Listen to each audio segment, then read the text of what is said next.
Run into me, bud.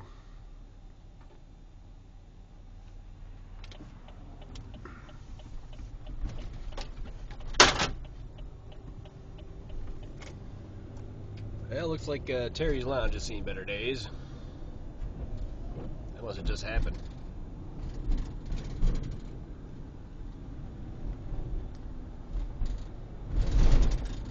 This is Flint, Michigan. Now, some parts of Flint aren't actually too bad. And some parts look like this.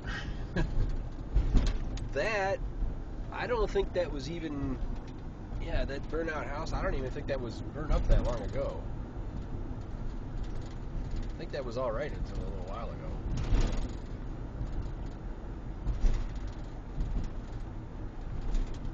This is nothing compared to the north end. North end is just horrible. I mean, it's hit. And the houses there, most of the houses on the north end, they just weren't even good when they first built them, you know, and now they're just even worse. Lots of tattoo shops. Everybody around here likes tattoos. Everybody wants a tattoo. Except me. I'm sick of them. But whatever.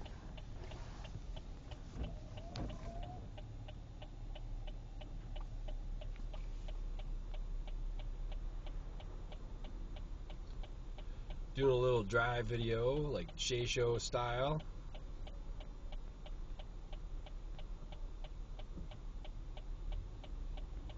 I gotta admit, I watch those a lot. Check out the Shea Show on YouTube sometime. It's pretty good. Watch the heck out of it. That's Shea Woods, S-H-E-A. And Mr. Woods has got a lot of videos about him refurbishing houses and all the crazy things that go on with that. Sometimes it's just, you know, trying to revamp an old house. Sometimes it's crazy people. You just never know in Detroit. But what the heck's going on there? I don't know if you can see that. That was wild. There's like nothing left of that house. I mean, nothing. Like there's just like the skeleton of it. It's not even burned. I don't even know why the heck. Why was? I don't know. I've never seen that before. It's like a little tiny house, but it's not like gutted or burnt out or anything like that. It's like there's literally nothing left of it except like the outer structure. That's weird.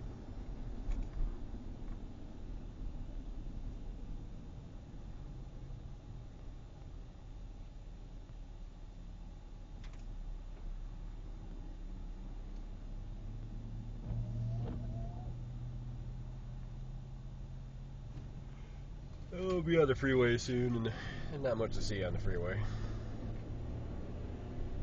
Some more freeway.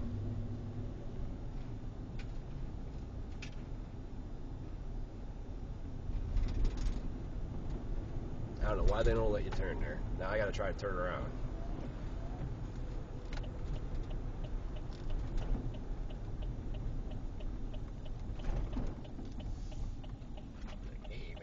Trying to get on the freeway. Why you gotta make it so tough?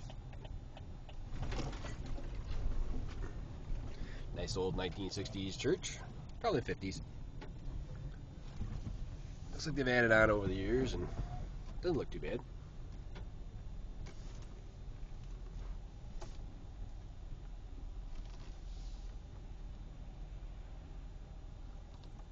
Comes a 1976 Malibu. 76 Malibu. You don't see those too much anymore. The gas prices the way they're going, you're not going to see them much longer either. They're kind of a cool car when you fix them up. I mean, those can be hot rods real quick, but you know they were just built to be the average family car back in the old days. Let's see if we can catch up with them.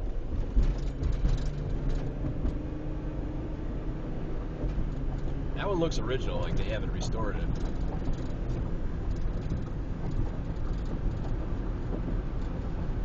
I used to have a car like that. Mine was a 77 Monte Carlo, which is basically the same car. A little different style. I thought it had a little more style to it. Call them a G-body. They made them here in Flint, I believe.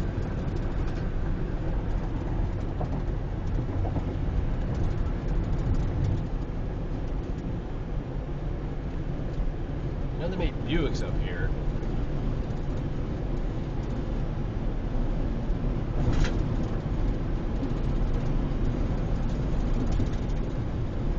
The auto industry's come a long way. It seems to have gone to Mexico and back. So now it's all over the place. Now it's a world market. A little lake there. You can see that. It's kind of cool little apartment, actually. It has its own island.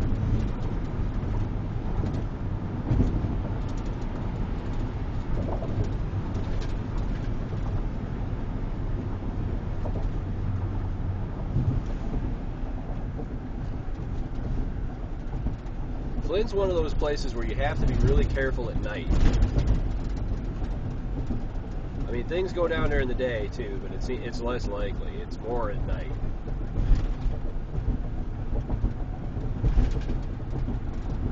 For the out-of-state people, you can see that the Michigan roads are not very good. It's not just the cities. In the country, it's just as bad. All our roads are hit. We had the worst winter in Michigan that I've ever experienced, period. And they say it's one of the worst winters we've ever had since like the 1800s or something like that. So that's just messed up. It was cold, it was brutal, and then we had, during one of the, like right around Christmas, during Christmas, we had no power for 5 days. And at my house, if you don't have power, you don't have running water either. So that was fun. So we're in the dark trying to keep the house from freezing and trying to keep the pipes from freezing. And you know, I did manage to get some electricity out of my boss is a pretty cool guy. He loaned me the work van so I could have you know, some electricity, a little bit of electricity to come out. So I could run the furnace a little bit. Didn't have enough to run the well. Then he loaned me an actual generator. And I had the generator for about a day. Actually, I didn't even have it a day. The power came out a few hours later after I finally got it. But boy, that was a rough 5 days.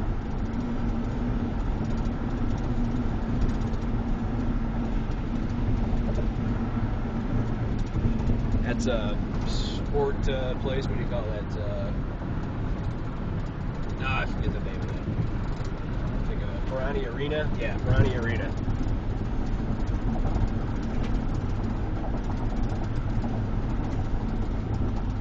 See, Detroit gets a lot of bad rap, but Flint is just as bad. Come to think of it, so is Lansing, and so is Saginaw, and a lot of other cities around Michigan.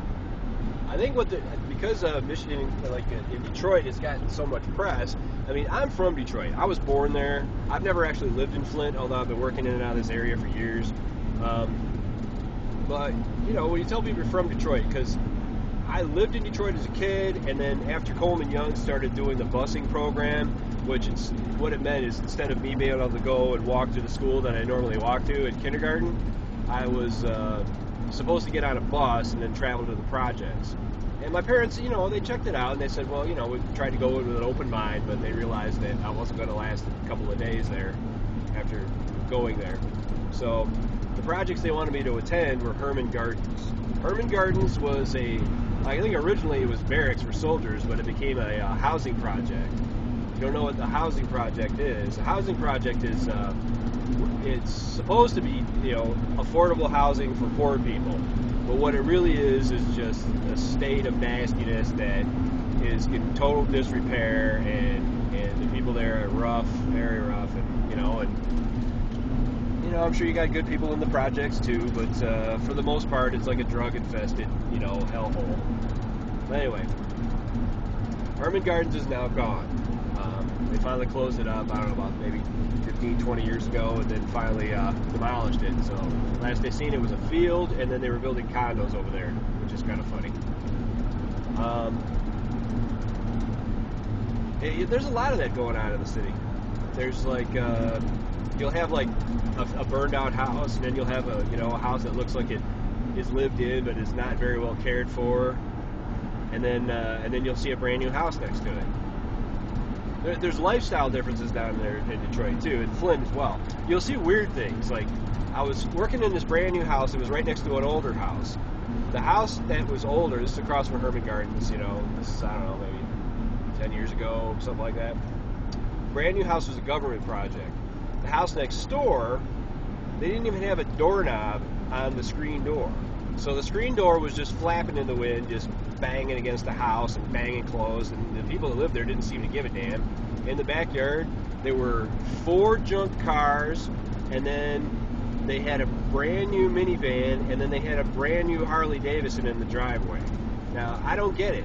You know, they don't have enough money for a doorknob, but they've got enough money for a brand new Harley Davidson. I don't know. I don't understand that, but whatever. So anyway, when you come from Detroit, you get a lot of flack about it. You know, people go, oh, it's so terrible. You know, and parts of it are. I mean, parts of Detroit are really bad, especially the parts where I used to live when I was a kid.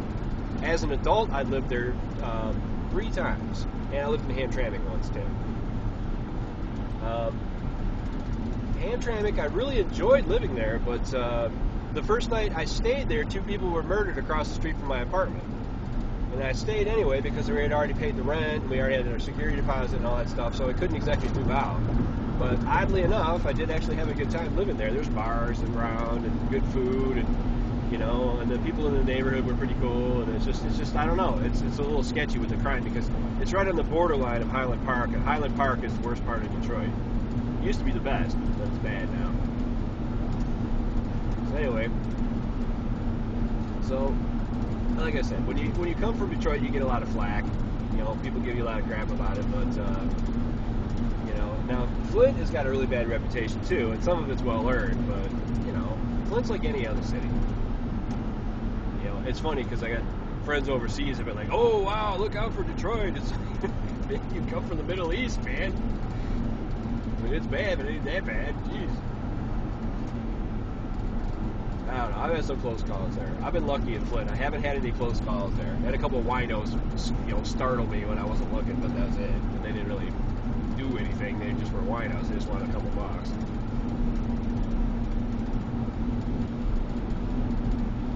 Toyota. This is American car country. But a lot of people drive Toyotas. And oddly enough, they build them in America by Americans. So go figure. For a while there, it was really confusing because if you bought a truck from Chevy, if you bought like an Avalanche, it was built in Mexico.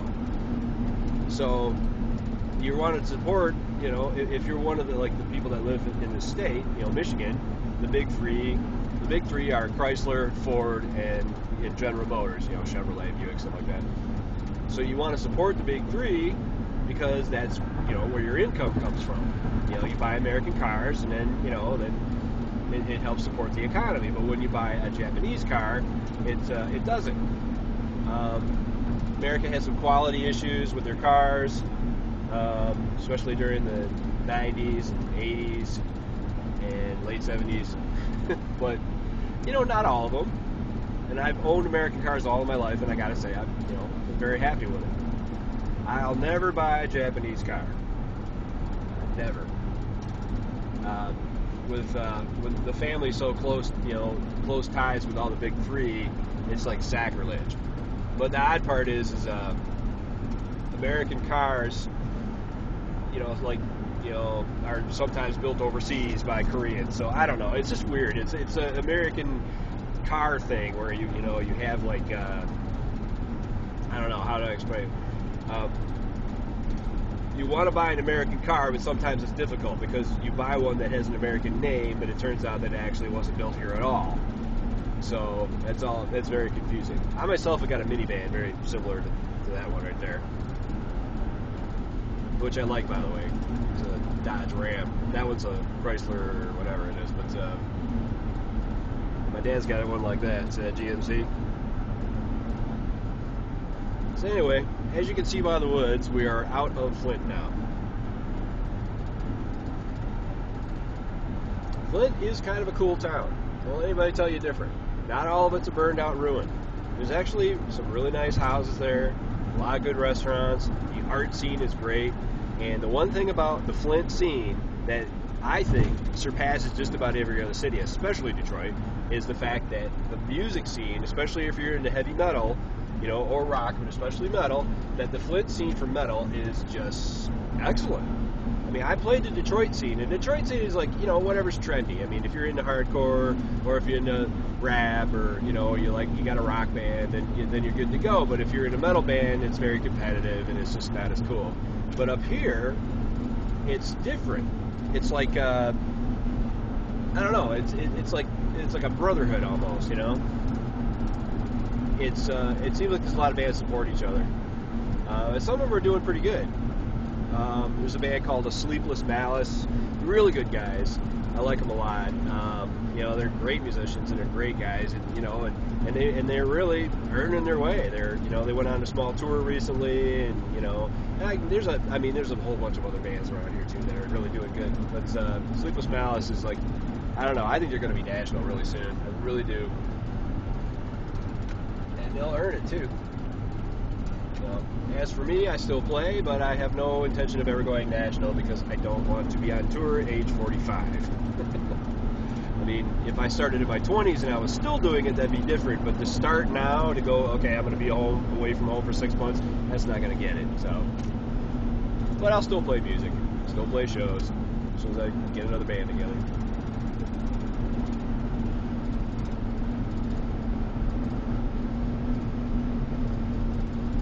Anyway, looks like my driving videos won't be quite as interesting as the Shay shows because I don't have as much blight to show you.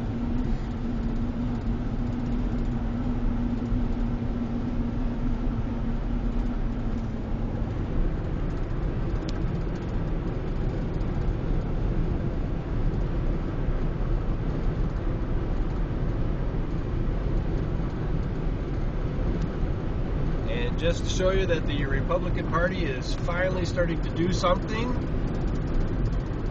Look, there's a sign. It says, expect delays, ongoing road work on M24. So they are fixing the roads, finally. They didn't do diddly squat last year. That's why everybody hates them right now. Because they're just like, I swear to God, they're like a speedboat or like an obstacle course. It's like you can't get anything done. I'm sick of it. You know, I'm not like a huge Democrat either. I mean, the Democrats have spent it into oblivion, but I don't know. It's like, guys, not doing anything is not the way to go. So hopefully they can get that straightened out, get Detroit straightened out, so we can actually have a good economy again. Because if the economy comes up in Detroit, like if Detroit economy starts to pick up, then the Flint economy will start to pick up. And the Saginaw and Lansing and all the other cities, Pontiac, all those cities will come back. They really need it. And we really need Detroit back. You know, I'm gonna go to Detroit and, you know, and eat there and see concerts and things like that and attend venues and do stuff and visit people, but I'm not gonna live there anymore. I live in the country now, and I can't go back to having just a small lot. You know, I got used to having 4 acres, so I mean, there's just no turning back for me now. But in an odd way, I do miss it. There's a lot of things going on in Detroit. It's not all bad.